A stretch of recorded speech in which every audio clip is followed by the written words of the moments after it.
지난 주간에 남가주 해안지대에, 즉 헌팅턴 비치와 뉴포트 비치, 나구나 비치에 홍게 천지가 되었습니다. 붉은 게가 온 해변을 덮었습니다. 수십만 마리가 모래사장에 펼쳐져서 장관을 이뤘습니다. 이 개들은 어떻게 이렇게 떼죽음을 했는가? 그것은 바하 캘리포니아라고, 캘리포니아의 저 남단 페닌슐라의 멕시코 쪽에 해류가 굉장히 따뜻합니다. 그 따뜻한 해류에 무진장으로 살고 있던 붉은 홍게가 엘니뇨 현상에 의해서 북쪽 바다가 더워지니까 그 난류를 따라 수십만 마리가 올라왔다가 캘리포니아 해안 모래사장에서 죽은 것입니다. 아마 청소하는 분들이 애를 먹었을 것입니다. 사람들은 절대로 해변에 올라온 이런 개들을 먹으려고 하지 않을 거예요. 왜냐하면 죽은 이유를 모르니까, 죽은 이유를 무슨 바이러스인 줄 알고 이렇게 생각할 거예요. 그러나 난류를 따라왔다가 엘니뇨 현상으로 북쪽 바다가 더워지니까 자기들이 사는 바닷물인 줄 알고 따라왔다가 결국 라구나 비치, 뉴포트 비치, 헌팅턴 비치, 이 헌팅턴 비치는 여기 저와 함께 20여 년 동안 같이 있었던 미국 목사님 지금 목회하는 지역입니다. 거기에 가득 올라왔던 것입니다. 이런 참으로 기이한 현상들이 이제 21세기에는 자주 나타납니다. 자주 나타납니다. 지금 여러분 에이즈가 정복되고 있지 않습니까? 에이즈가 치료되고 있어요. 치료제가 발견됐습니다. 벌써. 에이즈가 치료되고 있죠. 앞으로 암도 3년에서 4년 안에 치료가 됩니다. 이미 FDA에서 인정하지 않은 약들이 멕시코 국경지대 티화나에서 시술하고 있어요. 그래서 많은 미국의 부자들은 그 티화나로 내려가서 그 약들을 먹고 올라오지 않습니까? 그러니까 앞으로 한 3년 내에 암이 다 정복될 겁니다.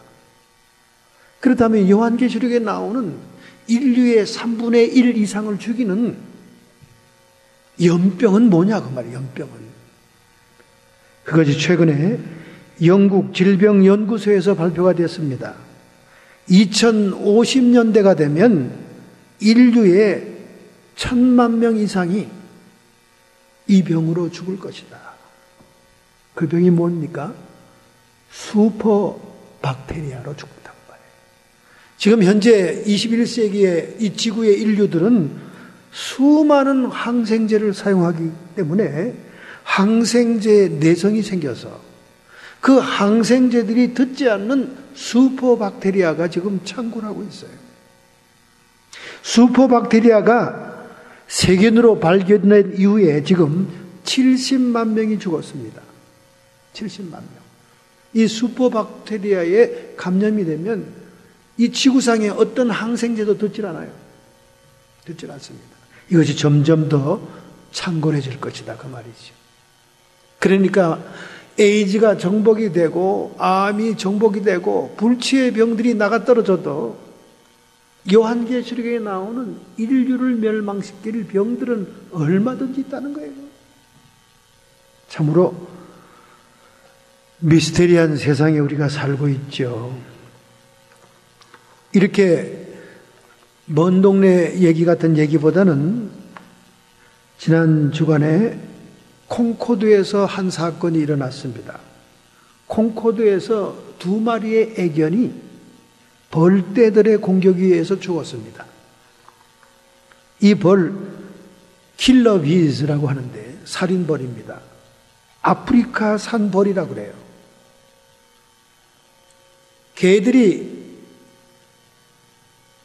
동네를 지나가다가 동네 정원 곁에 집을 짓고 있는 이 말벌, 살인벌을 집을 건드린 거예요. 벌집을 건드린 거죠. 그러니까 이 벌들이 때로 나와 공격해서 2마리의 애견이 현장에서 즉사했습니다.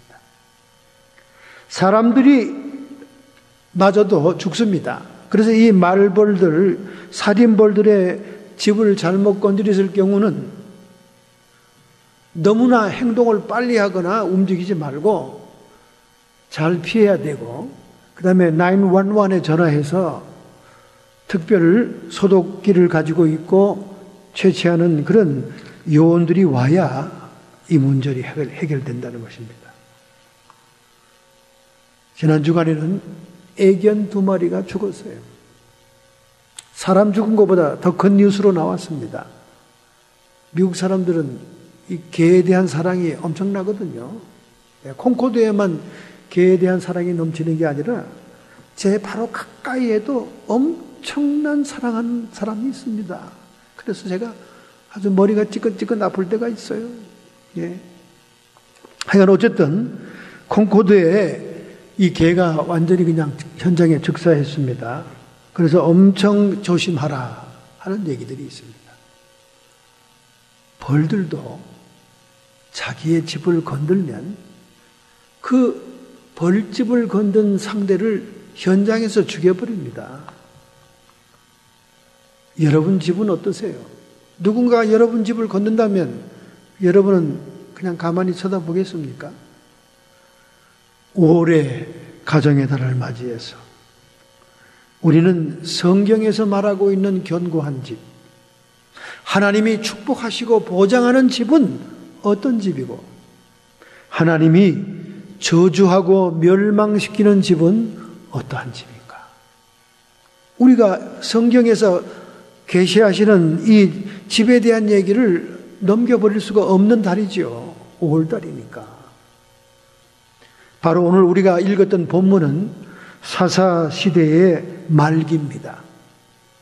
이스라엘 사람들은 자기의 소견에 오른 대로 살기를 즐겨했기 때문에 이 사사기는 영적인 암흑기와 같은 시기였어요. 타락하면 하나님이 징계하고 심판하고, 심판하면 다시 회개하고, 또 회개를 그들을 통치할 하나님의 종 사사를 보내고, 이런 거듭되는 영적인 혼돈기였어요. 이때에 엘리 대제사장이라고 하는 아론 계통의 정통 제사장의 가문이 있었습니다. 이분은 40년 동안 대제사장 치세를 했어요. BC 1120년부터 BC 1080년 사이에 40년 동안 대제사장 활동을 했습니다. 근데 이분이 그때 나이가 89살입니다. 90세죠. 거의 89살. 그러니까 육신의 눈도 어두워지는 때입니다. 그런데 더더구나 영적으로도 어두워졌습니다. 그래서 영적인 암흑기가 됐어요. 지도자가 영에 어두워지니까 그 모든 시대가 영적인 암흑기가 되어 있었어요.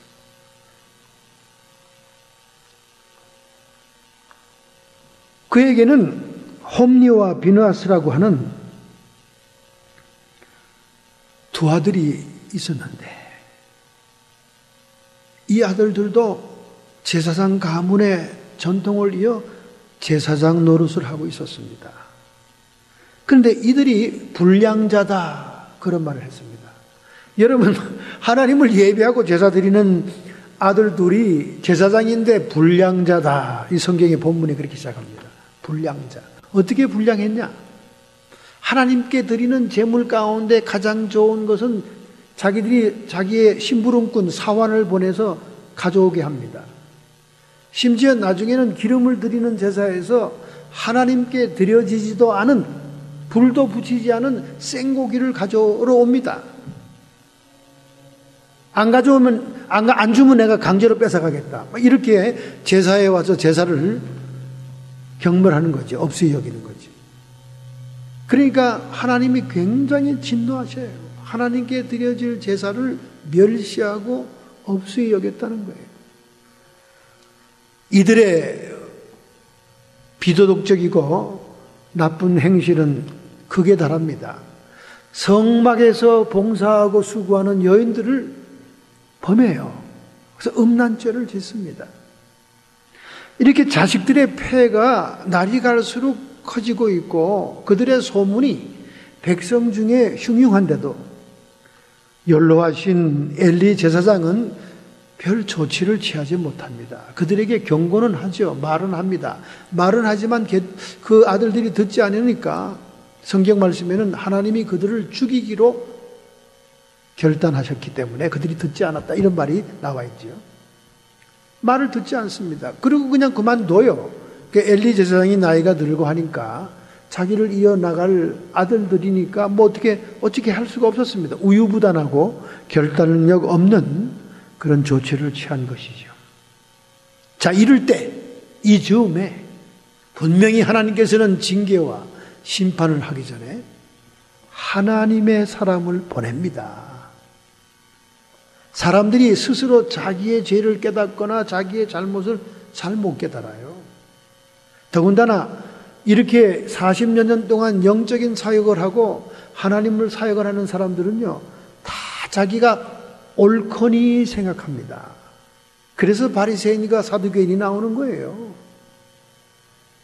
그렇기 때문에 하나님께서는 징계와 벌을 내리기 전에 먼저 하나님의 사람을 보냅니다. 스스로 깨닫지 못하니까. 그래서 그 하나님의 사람이 예언의 말씀을 하지요. 예언의 말씀. 종종 제가 특별 안수를 위해서 원정을 가죠. 그래서 귀신도 축사하고 질병도 치료하는 안수도 하고 각종 성령의 은사를 행사합니다. 그러고 나서 뒷말이 들리죠. 목사님은 다 필요 없었다. 내 능력과 내 힘으로 해결했다. 이런 말이 들립니다. 저는 상관이 없어요. Fine. 상관없습니다. 왜? 저도 제가 한 게 아니니까. 성령의 대항자로 그냥 성령의 능력을 전수한 것 뿐이니까. 성령님이 하신 거니까. 뭐 어떤 소리를 들어도 이제는 아무렇지도 않아요. 예수님만 존귀함을 받으면 됩니다. 제가 이런 현상에 대해서 너무나 많은 일을 겪었기 때문에 하나님께 질문해서 답변을 받았어요. 하나님, 왜 사람들이 저렇게 하나님의 사람을 통해 축사를 받고 치유받고 예언 기도를 받고 이런 은사를 체험하고 난 다음 자기 스스로 했다고 합니까? 이미 옛날에 질문해서 응답을 받았죠. 귀신이 떠나간 사람들은 자존심이 상해서 그렇다. 자기는 스스로 굉장히 신앙이 좋고 믿음 생활 오래 해왔다 그러는데 느닷없이 하나님의 사람의 기도를 통해서 자기 안에서 귀신이 떠나가고 하는 그런 수치스러운 일을 육적으로는 느낀다 그 말이죠. 자존심이 상하니까 내가 내 능력으로 다 쫓은 거야. 이렇게 한다 그 말이죠. 그것이 인간 심리학에서는 보상심리라고 합니다. 보상심리가 있어요. 그래서 이 은사사역이요, 육적인 목회에서는 별로 좋지 않습니다, 여러분.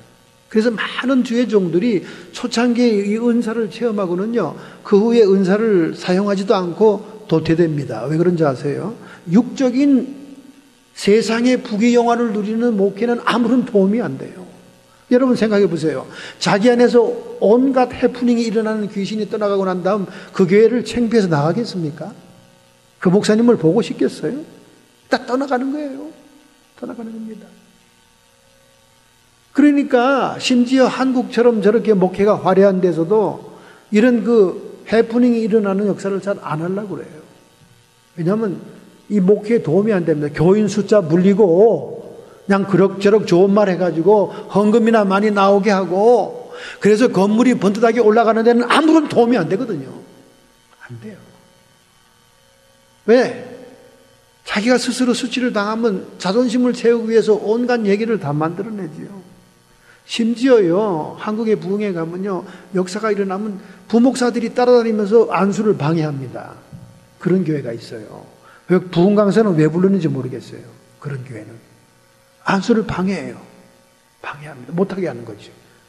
왜냐하면 자기 담임 목사가 하지 못하는 일을 강사가 하니까 와서 방해를 합니다. 두 번 다시 부르지도 않아, 그런 교회는 또. 자기 목회에 도움이 안 된다, 그 말이죠. 뒷수습을 못하니까.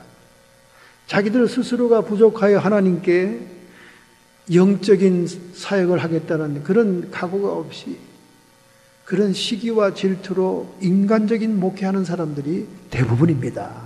그러니까 골치 아픈 건 아예 타치를 안 하려고 그러는 거죠. 하나님께서는 징계와 벌을 내리기 전에 반드시 하나님의 사람을 보내요. 오늘 본문의 말씀은 하나님의 사람의 예언과 그 예언이 성취되는 사건을 얘기하고 있는 거예요. 참으로 놀랍죠. 하나님의 사람이 뭐라고 얘기합니까? 오늘 본문입니다. 30절, 나를 존중히 여기는 자를 내가 존중히 여기고 나를 멸시하는 자를 내가 경멸히 여기니라. 이 놀라운 예언의 말씀은 엘리 제사장의 이름을 이용해서 하는 말이에요. 얼마나 하나님이 지혜로운 분이십니까? 엘리 제사장의 이름이 뭔지 알아요? 여호와는 존귀하다. 그 자신의 이름을 이용해서 예언의 말씀이 나오는 거예요. 하나님을 존중히 여기는 자를 존귀히 여기는 자를 존귀히 여길 것이고 하나님을 멸시하는 자들을 경멸히 여기리라. 노년의 엘리 제사장이 범죄하는 자식들을 방치한 것은 하나님보다 아들을 더 소중하게 여겼다 그 말이에요. 그 내적인 동기를 주님은 뚫어보고 있는 거예요. 그런데 놀라운 사실을 하나 발견합니다. 이 성경은 자세히 읽어야 돼요. 놀라운 사실은 뭐냐면 그 전에 엘리 제사장이 하나님께 예언을 받을 때는 하나님이 그 가정을 축복한다는 예언을 받았어요.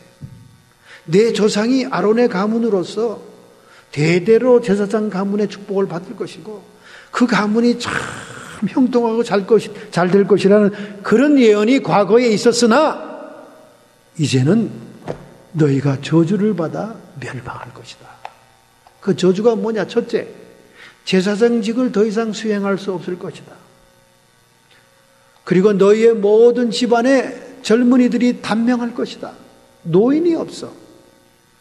조기에 죽는다 그 말이에요. 그리고 제사장직을 감당하지 못하니까 굶주려서 먹을 것을 구걸하게 될 것이다. 그런 저주를 퍼붓습니다.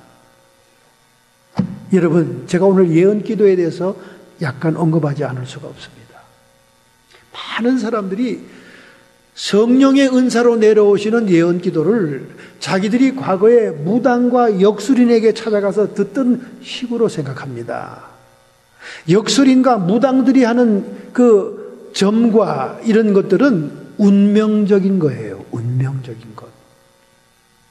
그러나 하나님의 성령이 말씀하시는 예언은 절대로 운명적이질 않아요. 신앙적입니다. 신앙적. 그 말은 무슨 뜻이냐? 역술인들이 점치는 사람들이 하는 그런 말은 팔자소간, 사주팔자에 의해서 네 운명이 이렇게 결정되어 있다 이렇게 얘기하는 거예요. 그러니까 그런 그 무속신앙에 연단받은 이 한국 교인들은요, 목사가 한번 성령의 은혜로 예언해주면 그 예언이 그냥 자기 일생에 다 이루어질 거라고 생각합니다. 천만에요. 여러분이 일생에 처음 예언을 받으면 여러분의 생애를 통해서 맥시멈 하나님이 할 수 있는 것을 제시하는 거예요. 반드시 운명적으로 그렇게 된다는 것이 아닙니다. 왜냐하면 하나님의 예언은 신앙적인 예언이에요. 네 믿음의 분수, 네 믿음의 분량이 자라는 만큼 그 예언이 성취된다 그 뜻이에요. 다른 말로 조건부 예언이다 그 말입니다. 이 예언받는 사람들이 착각해가지고 그 엄청난 일생의 좋은 예언들을 딱 바꾸는 보따리를 금방 쌉니다. 그러면 사라져버려요. 교회도 안 다니고 교회도 안 나와요. 지금 현재 시츄에이션, 지금 교회에 충성하는 섬기는 상황에서 이러한 하나님의 뜻과 하나님의 의도가 잘 keeping going on 될 때 그 예언이 신앙적으로 이루어진다는 조건부 예언이에요. 자꾸 한국 사람들은 무속신앙이 그들에게 먼저 있었기 때문에 이게 운명적이고 팔자소관적인 예언인 줄 알고 그 패키지 보따리를 딱 받으면 그 다음부터는 챙겨가지고 딴 데로 떠나버려요. 끝나는 거예요. 안 됩니다. 오늘 본문에 그게 나오잖아요. 이미 엘리 제사장 가문에 그런 축복의 예언이 있었다는 거예요. 너희들은 아론의 가문으로 대대 제사장 노릇할 것이고 너희 집안이 정말 잘 될 것이다. 그런 예언을 이미 받았다는 거예요, 예전에는. 그러나 이제는 다르다 그 말이에요. 내가 내 아들의 죄를 방치하고 하나님보다 아들들을 더 소중히 여겼기 때문에 너희 가정은 저주를 받아 멸망한다. 이렇게 얘기하고 있는 거예요. 이 목사가 이 성경 진리를 그대로 가르쳐주면 아멘 하는 성도는 성숙한 신앙인입니다. 이런 얘기 조금 이렇게 하면 방송 설교도 다 떠나가고요. 교회에서도 교인이 다 떠나갑니다. 그러니까 강대상의 목사들이 달콤한 캔디 설교만 해야 되는 거예요. 캔디 설교. 어디서 그렇게 성경에서 좋은 말만 빼내는지. 듣기에 좋고 보기에 좋고 먹기에도 보암직한 그런 성경 구절만 뽑아가지고 그냥 성도들을 이리 달래고 저리 달래가지고 그냥 숫자를 꽉 채우는데 눈이 뻘겋다 그 말이야. 나는 그렇게 안 하는데도 지금 눈이 뻘겋단 말이지. 엘리 제사장 가문이 그렇게 됐다는 얘기입니다. 하나님보다 아들들을 더 자식이 우상이 됐다는 거예요. 자식이 우상이 돼서 그 하나님 칩니다. 여러분, 엘리 제사장이 직분의 신분의 권위는 그대로 남아 있었어요. 대제사장으로서 한나에게 축복을 빌어줄 때 사무엘을 수태했고, 사무엘을 성막에 맡겨놓고 면회 오고 그를 보러 왔을 때 내가 이제 하나님께 기적적으로 얻은 아들을 하나님의 전에 위탁했기 때문에 너희 가정에 이을 후사가 없지 않냐, 내가 후사를 축복한다. 두 번째 축복을 내리니까 아들 셋에 딸 둘이 나온 거예요. 그렇게 첩한테 자식이 없다고 소론받던 한나가 그렇게 복을 받았어요. 이 한나의 믿음 대단합니다. 그 기적적으로 받은 그 아들 어떻게 나눠드립니까? 그걸 하나님께 드린 거 아닙니까? 하나님께 드렸다는 건 자기 집에서 더 이상 아들 노릇 안 한다는 거 아닙니까? 없다는 거잖아요. 그러니까 하나님이 아들 셋에 딸 둘을 더 부어주신 겁니다. 할렐루야. 이렇게 엘리 대제사장이 제사장 직권의 신분으로 권위 있게 축복할 때는 그것이 이루어진다 그 말이야. 그러나 영적인 권세는 다 떠나간 거예요. 왜? 자식들이 그렇게 불량한 짓을 하면 성직에서 끊어버려야 됩니다. 그리고 성막에 접근도 못하게 해야 돼요. 말을 듣지 않으면 그때는 자기가 아들로서 그걸 끊어버려야 돼요. 왜? 하나님을 위해서. 그것이 하나님을 더 두렵게 생각하고 하나님을 더 소중하게 생각하는 태도지고, 우유부단하고 미적미적하고 하나님보다 자식을 더 소중하게 생각하기 때문에 그의 가정은 저주받아 멸망합니다. 17절 29절의 하반절이죠. 이 소년들의 죄가 여호와 앞에 심히 크면 그들이 여호와의 제사를 멸시하였습니다. 내 아들을 나보다 더 중히 여겨 이래하였으니 너희 가정이 망하리라. 망하는 가정의 모습입니다.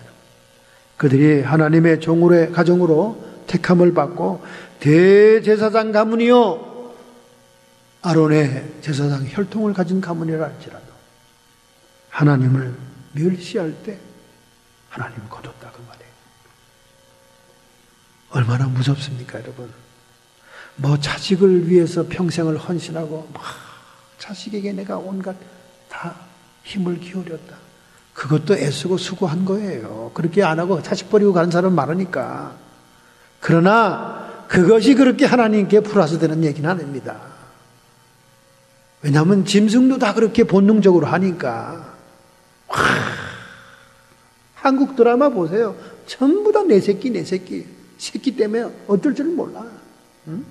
그 새끼들한테 회사 기업을 넘겨주려고 몸부림치는 이런 것들 완전히 자식의 우상입니다, 여러분. 엘리가 이 홈리와 비느하스에게 정을 똑 떼버리고 그들을 성직에서 끊어버리고 집에서 쫓아버렸으면 그 가정이 살아나요. 그 일을 안 한 겁니다. 왜? 그 자식들이 그 노년의 아버지가 그 부성애로 아이들을 품고 싶어서 걔들이 잘 되게 하기 위해서 제사상직을 하면서 부귀영화를 좀 누리게 하고 싶었어요. 부귀영화는 그냥 굶주리고 식량을 구걸하는 신세가 된다 그 말이죠.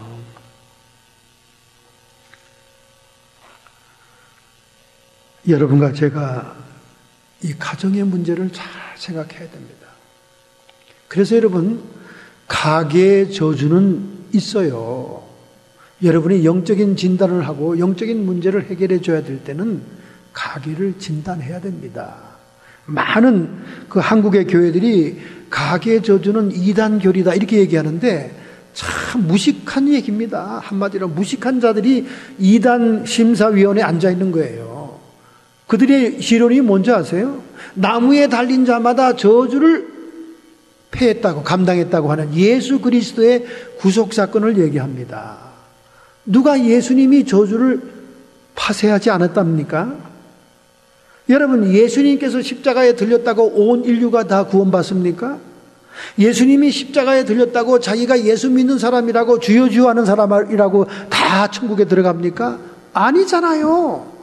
예수님은 온 인류를 위해 십자가에 달렸지만 개인적으로 적용이 되고 개인적으로 믿어지고 받아진 사람만이 해결되는 것처럼 저주마저도 예수님이 짊어졌지만은 그 저주를 curse breaking 하고 curse를 진단해서 뿌리를 뽑아야 예수님이 저주를 패한 것을 내 개인과 가정에 적용을 해야 그 문제가 해결되는 것이지 예수님이 무조건 십자가를 졌다고 다 해결된 게 아니에요. 심지어 우리 가정에서도 그런 일이 있었어요.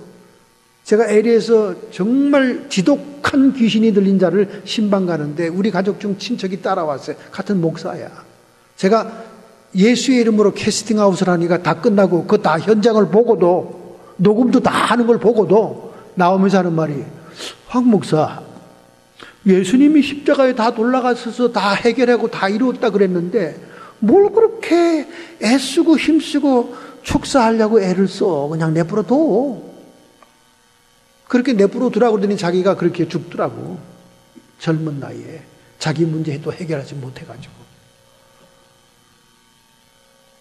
영적으로 무지한 것 가지고 잣대를 대지 마세요.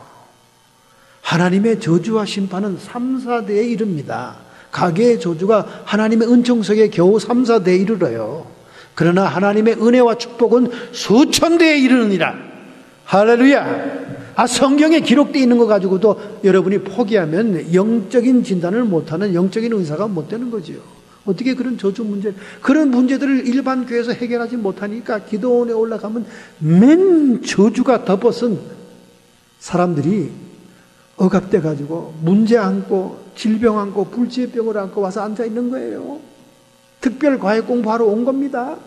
본교회 목사님들이 해결을 못하고 알지를 못하니까. 이간증하면 또 날셉니다. 너무 길어요. 바로 엘리 가정의 가문의 저주는 뭡니까? 그들이 성직에서 끊어지는 것이고 그리고 일찍 조사하는 겁니다. 젊을 때 다 죽어요. 젊을 때. 여러분 가정에도 젊을 때 다 죽는 가정은 문제 있는 가정입니다. 영적 진단을 해야 돼요. 그 다음에 늙은이가 없어. 젊은이가 다 젊은이가. 그 다음에 이제 구걸해요. 먹을 식량이 없어. 하나님이 음식의 축복을 다 거둬간다 그 말이야. 그런 저주가 오지요.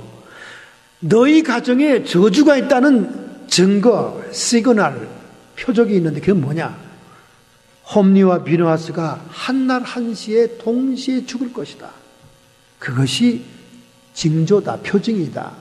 너희 가문에 저주가 임했다는 표징으로 내가 보여준다. 그렇게 얘기한 것입니다. 자, 여러분, 이렇게 하나님의 사람이 와서 얘기해도요, 회개도 없고 문제의 심각성을 모릅니다. 이건 오늘날 성도의 가정들하고 똑같은 거예요. 그래서 교회에 드나들면서 교회 중직자가 되고 급수가 높은 그냥 권사 장로라고 하면 당연히 자기들은 믿음이 무장돼 있고 뭐 하나님이 자기들을 막 너무 기뻐하시고 막 환각에 빠져 있어요. 그들은 정말 기독교가 마약인 거예요. 환각에 빠져 있어. 정말 그런 분들이 너무나 많아. 주변에 환각에 빠져 있어. 아주 신앙의 자부심으로 얼마나 교만한지 몰라. 예수님도 안 한 짓을 해. 국제 결혼한 사람, 이혼한 사람, 이런 사람들 상대도 안 해. 너무나 거룩해서. 그건 예수님의 제자가 아니죠. 예수님보다 더 높은 사람이지. 예수님이 언제 그랬나요? 세리와 창기들을 초청해서 그들과 함께 대화하고 그들의 문제를 해결하신 분인데, 그 예수님보다 더 높은 자리에 앉아 있어가지고 자기들이 무슨 대단한 거룩한 건 줄 알고 말이죠. 제가 그래서 그들에게 얘기하죠. 당신이 죽은 다음에라도 당신 집구석에 이혼할 자식이 있을 테니까 보라고. 왜 그렇게 인생의 고통과 아픔을 겪고 있는 사람들을, 예수님도 그런 태도를 안 취했는데 자기가 뭐라고 그렇게 소외시키고 왕따시키고 무시하고 멸시하고 그렇게 하냐 그 말이야. 정말 바리새인과 서기관들이 많아요. 바리새인과 사두개인들이 많습니다. 그리고 무슨 정통신앙을 지키는 듯이 아주 거룩하기 짝이 없어요. 뒤로는 자기 실속을 다 차립니다. 얼마나 목사가 영적인 사명에 충실하지 않았으면 그렇게 돈이 많아요. 왜 이렇게 돈이 많습니까? 목사가 은퇴했는데 평생 돈이 주인이었고 돈이 하나님이었다는 뜻이야. 그걸 구제하고 섬기는 데 쓰지 않고 그냥 말로만 번들하게 온 사방에 소문 퍼뜨려서 자기는 하늘 성자처럼 만들어 놓고 뒤로는 다 창고에 돈을 챙겼다는 거 아닙니까? 그게 돈이 주인이지. 돈이 주인이지. 그런 분들이 너무나 많으니까 얼마나 주님이 탄식하고 슬퍼하는지 모릅니다. 그러니까 하나님의 사람이 찾아온 거예요. 근데 하나님의 사람이 찾아와도 소용이 없어. 자기들이 너무나 잘났어. 자기들이 너무나 대단한 신앙이야. 회개할 거리가 없어. 통해하질 않아. 우리 주님이 좋아하는 사람이 누굽니까? 우리 주님이 좋아하는 사람, 이사야서 66장 7절 여호와가 말하노라. 나의 손이 이 모든 것을 지어서 다 이루었으니 무릇 마음이 가난하고 심령이 통회하여 나의 말씀을 인하여 떠는 자 그 사람을 내가 권고하리니라. 마음이, 심령이 상하고 마음이 가난해서 하나님의 말씀이 임하면 막 떨어. 얼마나 무서운지, 막 무서운 것보다 경외하는 마음으로 떨어. 그런 사람을 권고한다는 거예요. 이 권고란 말은 히브리어로 방문한다 그 말이에요. 하나님이 찾아온다 그 말이에요. 그런데 하나님이 사람이 찾아와서 하나님의 말씀을 전달해도 지가 필요하고 지한테 귀에 단 얘기만 듣지 자기를 책망하는 얘기, 회개하는 얘기는 콧방귀도 안 껴요. 마귀 예언이지 뭐. 잘못됐나 보지 뭐. 자, 그러면 견고한 집에 축복을 받은 사람은 누굽니까? 두 번째 35절입니다.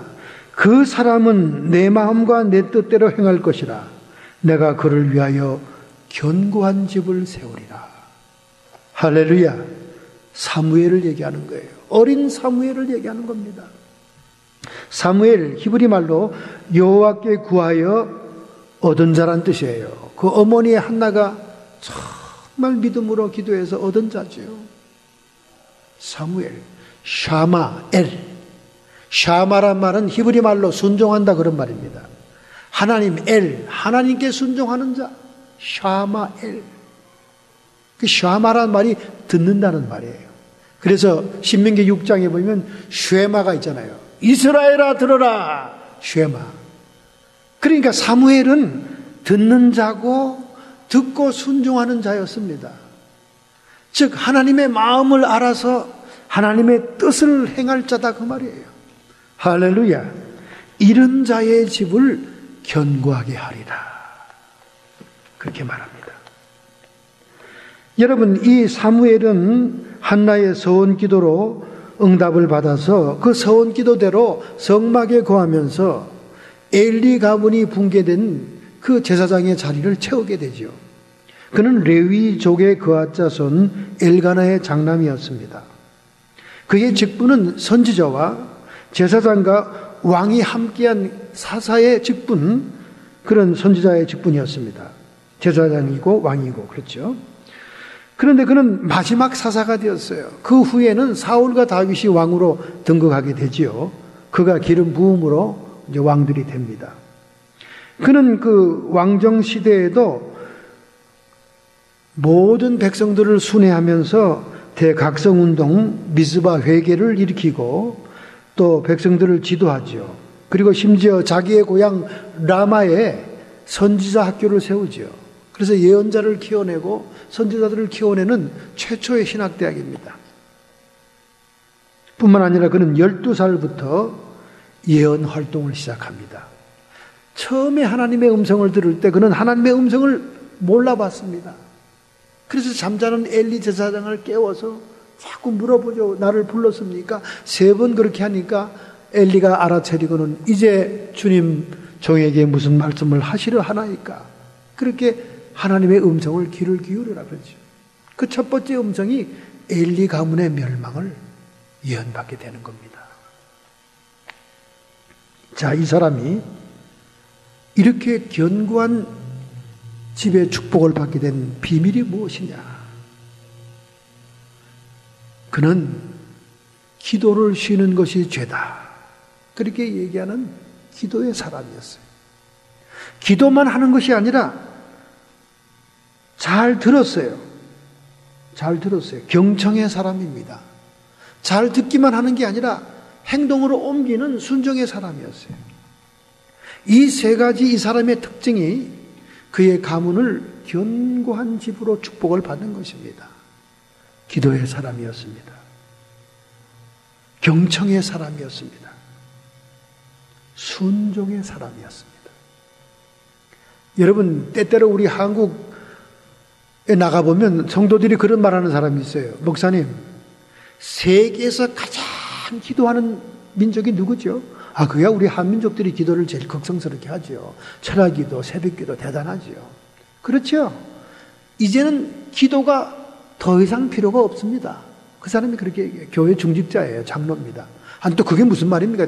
너무나 기도해가지고 이젠 기도가 필요가 없는 시대가 된 것 같아요. 한국 사람들은. 이제 좀 움직이고 행동을 해야 됩니다. 물론 행동이 필요하지. 근데 기도가 필요 없다는 거예요. 자기가 볼 때 이제 기도를 너무 깨구리 소리처럼 많이 했기 때문에 이제 기도 쉴 때가 됐대, 우리 한민족이. 그러나 사무엘은 말합니다. 기도를 쉬는 것은 죄다. 여러분, 오늘 여러분도 이 말에 동의합니까? 기도를 쉬면 죄예요? 저는 제 주변에 기도 쉬면 죄라고 느끼는 기독교인을 본 적이 없습니다. 목사님들까지도, 장로님들은 더하고, 기도를 쉬면 죄다, 그거 회개해야 되겠다, 이렇게 얘기하는 사람 본 적이 없어요. 그런데 이 사무엘의 말은 정말로 옳은 말씀이에요. 우리 성도들이 기도하지 않으면 겉사람이 역사합니다. 성도들이 역사하지 않으면, 기도하지 않으면 자기 생각대로 살게 됩니다.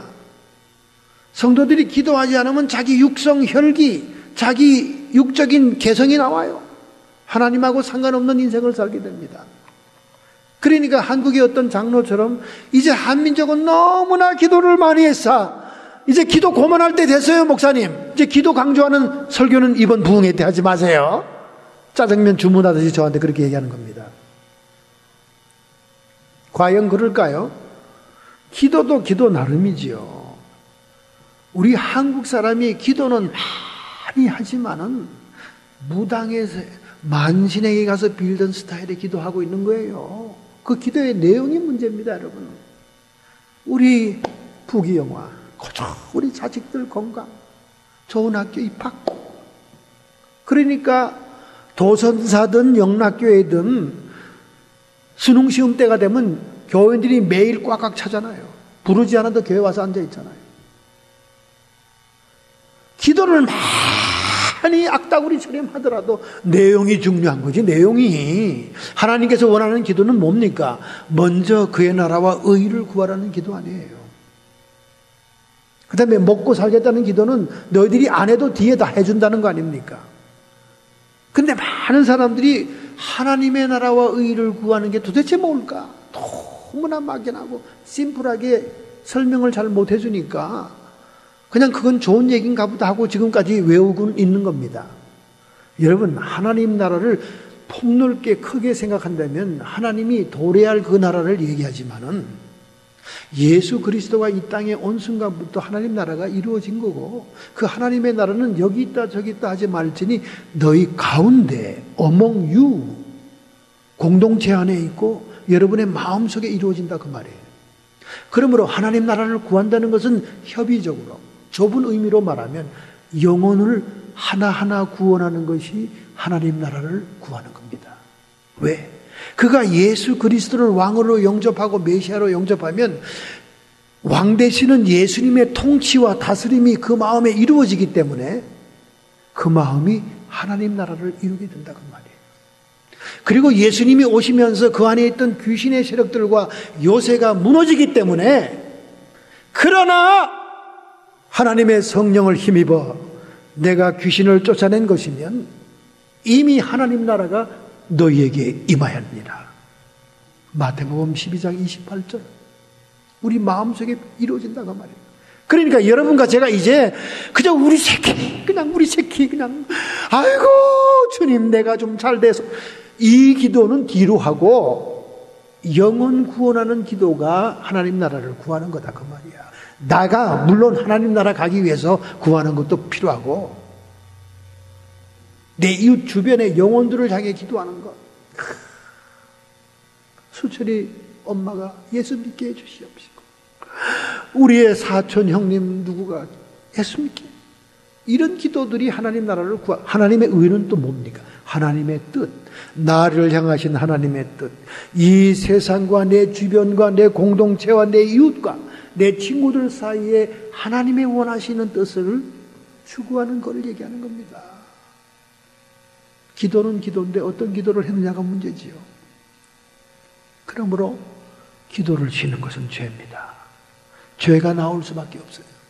우리의 육성이 나오고 내 개 같은 개성이 나오고 지랄 같은 지성이 나오고 온갖 내 겉사람이 기도가 없을 때는 튀어나오기 때문에, 기도하는 동안에만 하나님의 속사람과 하나님의 속사람을 통해 역사하고 성령의 음성의 귀가 열리고 환상이 열리고 꿈이 열리고 하나님의 인도를 받을 수 있기 때문에 기도의 사람이 돼야 된다는 거예요. 할렐루야. 제가 최근에 하나님께 기도했습니다. 하나님, 제 주변에 어떤 사람이 있는데 믿음도 좋고 신앙도 좋습니다.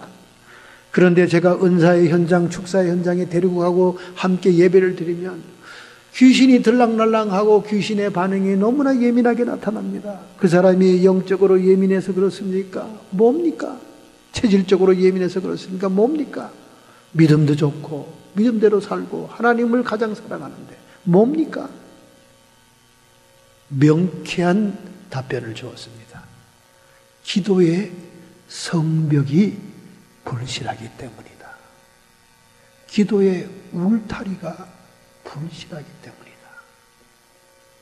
명쾌한 대답을 주었습니다.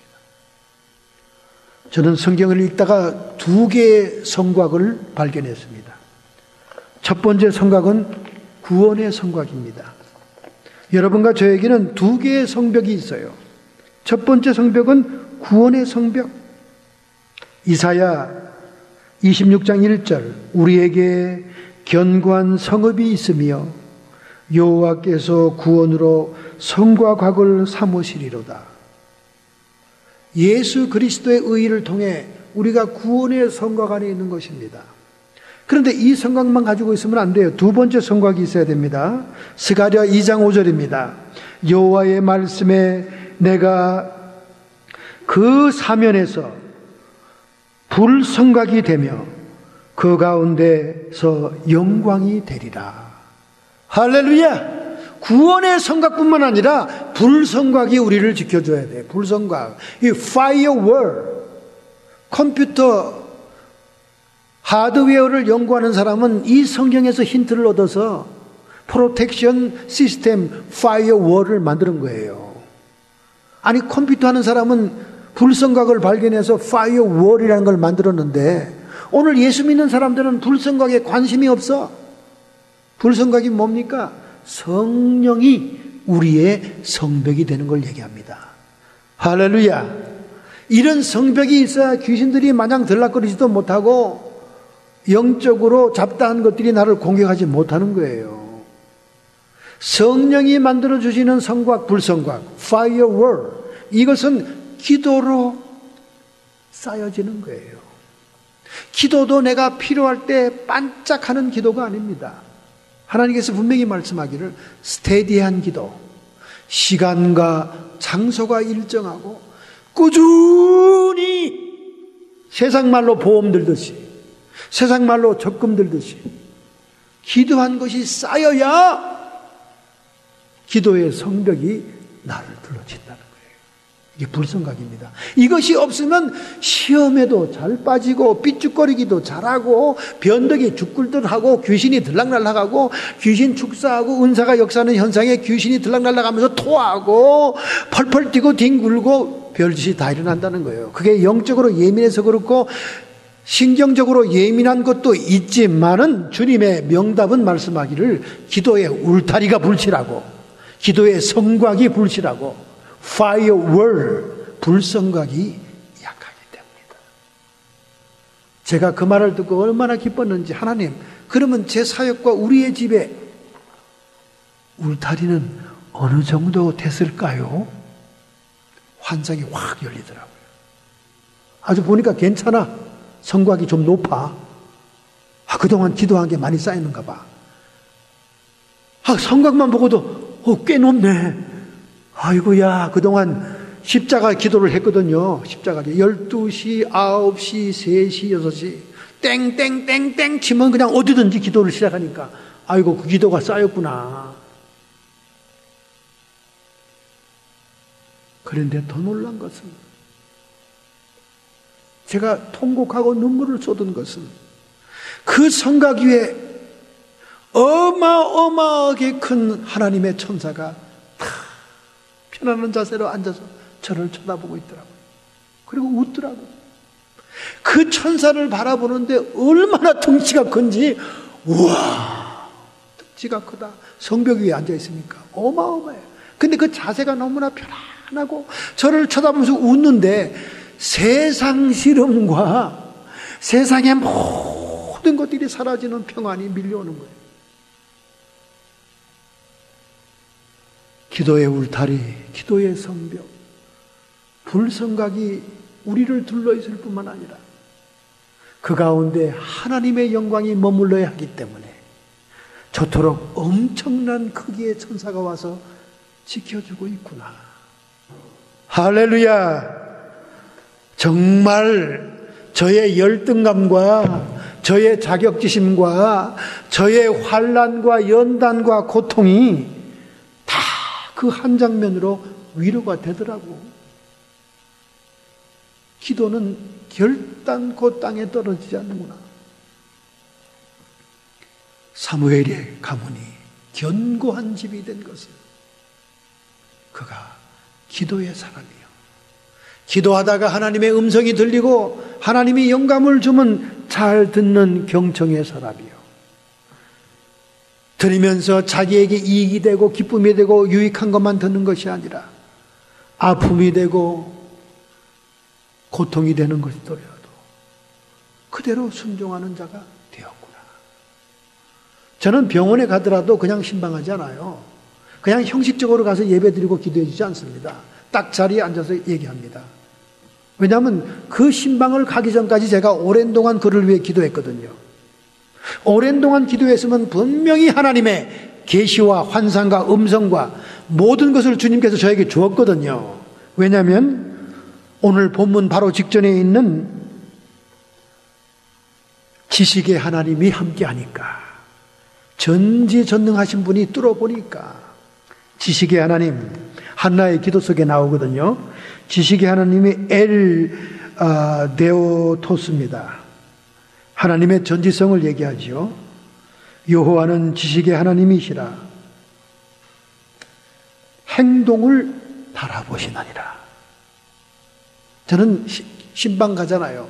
그러면 대개 그 사람이 환난을 당하고 연단을 당하고 병중에 있고 침상에 있으면 좋은 말만 해요. 목사님들이 속에서는 이렇게 막 올라오는 게 있어도 인자한 얼굴 하면서 위로하고 평안한 말, 좋은 말만 하고 옵니다.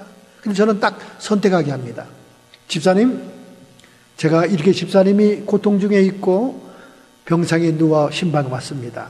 두 가지 중에 하나 선택하세요. 눈을 동그랗게 뜨요. 목사님 뭔 말을 하려고 그러나. 두 가지 중에 하나 선택하세요. 하나는 제가 보통 목사님들처럼 사역자처럼 달콤한 캔디 같은 얘기, 지금 그냥 이 병상에서 편하고 마음에 안정을 주는 얘기, 그런 얘기만 형식적으로 하고 갈까요? 아니면 병중에 있는 집사님을 위해서 오랫동안 낮이나 밤으로 기도하다가 주신 하나님의 음성을 대변하고 갈까요? 대개 뭐라고 대답하겠습니까? 아유, 목사님 당연히 영적인 지도자신데 하나님 주신 말씀을 하셔야죠. 그래서 그렇게 말하고 나면 그 다음부터 교회 안 나와요. 재수없다고, 기분 나쁜 말 했다고. 근데 저는 그 말 합니다. 그 자리에서는 하라고 그랬으니까. 아이고, 당연히 목사님이 받은 바운 자대로 해주셔야 제가 영이 성장하지요. 그러면 그대로 얘기합니다. 집사님, 이거 회개하라십니다. 이 행실을 고치라고 그럽니다. 집사님은 지금 회개할 것이 이겁니다. 만약에 집사님이 이것을 다시 회개하지 않는다면 또다시 병상으로 돌아올 것입니다. 하나님이 지금 기회를 주신 거예요. 만약에 이 병상에서 깨닫고 느끼고 하나님께 깊이 통회하며 눈물로 회개하면 두 번 다시 병상에 오지 않습니다. 무병장수하실 거예요. 그러나 똑같은 죄를 또 범하고 또 범하고 회개한답시고 또 범하고 또 범하면 그건 회개가 아닙니다. 또다시 침상에 돌아올 거예요. 저는 지금 중보 기도하는 사람들의 환상 가운데 하나님의 징계와 심판에 대한 환상을 많이 받아놓고 있는데 얘기를 못하고 있어요. 얘기해봤자 안 받아주니까. 어떤 분은 머리에 붕대를 칭칭 감고 있어요. 이거는 뇌수술한다는 뜻입니다. 근데 지금 멀쩡하게, 교만하게, 신나게 세상이 전부 다 자기 것 같고 자신만만하게 살고 있는 사람에게 가서 당신 앞으로 곧 이 붕대 감는 처지가 될 거요. 뇌암인지 뇌수종인지 뇌종양인지 모르는 대수술을 하게 될 거요. 이래 보세요. 그때부터는 저하고는 절교지요. 전화 한 통 안 하고 카카오톡 하나도 안 옵니다. 그러니 그분이 저에게 물어보기까지 기다립니다. 기다립니다. 물어보기까지. 혹시 목사님 저를 위해서 기도하다가 뭐 받은 거 없으세요? 하나님의 사람들은 받습니다. 하나님의 사람들. 하나님께서는 어떤 일을 하시든지 심지어 엘리 가문의 저주와 멸망이 올지라도 하나님 사람에게 먼저 알려주고 말하게, 전달하게 하는 거예요. 할렐루야. 여러분, 누가 사람들을 기도하게 할까요? 목사님들이 기도하게 하지요. 목사님들이. 그 목사님이 막 설교하고 있습니다. 근데 할머니들이 육신이 노후하니까 잠이 많잖아요. 그 앞에서 막 졸립니다. 이 목사님들은 설교하다 앞에 노인들이 졸면 그냥 김팍 새는 거예요. 막 설교가 막 샛길로 막 빠집니다. 혼란스럽고. 애들도 떠들면 막 샛길로 가는 거예요. 그래서 좀 유명한 목사님들은요, 이 예배당 안에서 좀 떠들고 이상한 행동하면 막 소리를 쫓아내요. 트럼프처럼. 쫓아냅니다. 그때 그냥 막 사람들이 은혜를 상실하죠. 그 할머니가 졸고 있으니까 목사님이 화나서, 아이고, 할마탱고 그냥 고춧가루를 뿌려버리겠다. 야. 그랬더니 이 할머니도 금방 또 그건 알아들었어. 눈을 딱. 당신 설교에 고춧가루나 뿌리셔. 어디서 설교를 졸리게 하면서. 그 목사님들을 결코 기도하게 못한다는 거죠. 졸리게 하지. 그럼 도대체 누가 기도하게 할까요? 한국에서.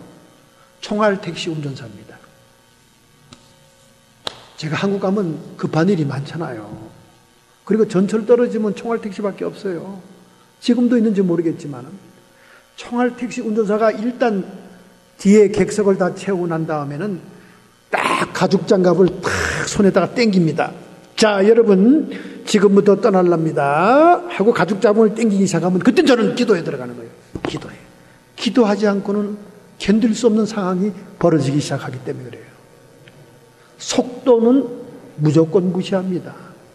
신호등도 무조건 무시해요. 빨간불에 휙 지나갑니다. 건널목이고 뭐고 다 무시합니다. 오직 무시하지 않는 것은 뭐냐? 질주 본능이죠. 질주 본능. 저는 그냥 내내 기도하며 하나님 목숨 살려주십시오. 팔이 목숨입니다.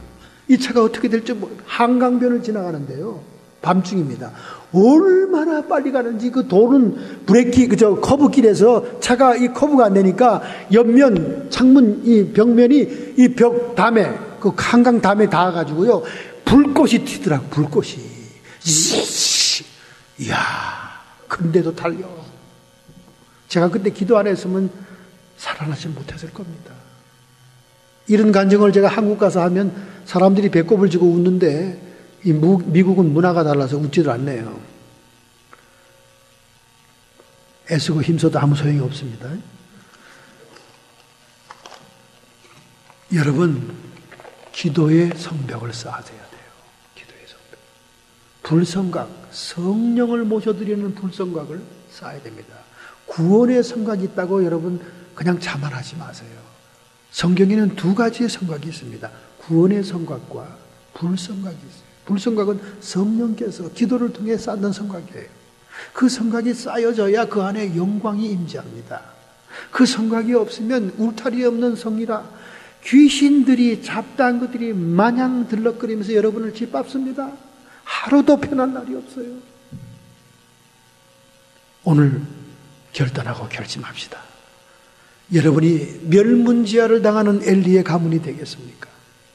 아니면 견고한 집으로 서 있는 기도의 사람 사무엘의 집이 되겠습니까?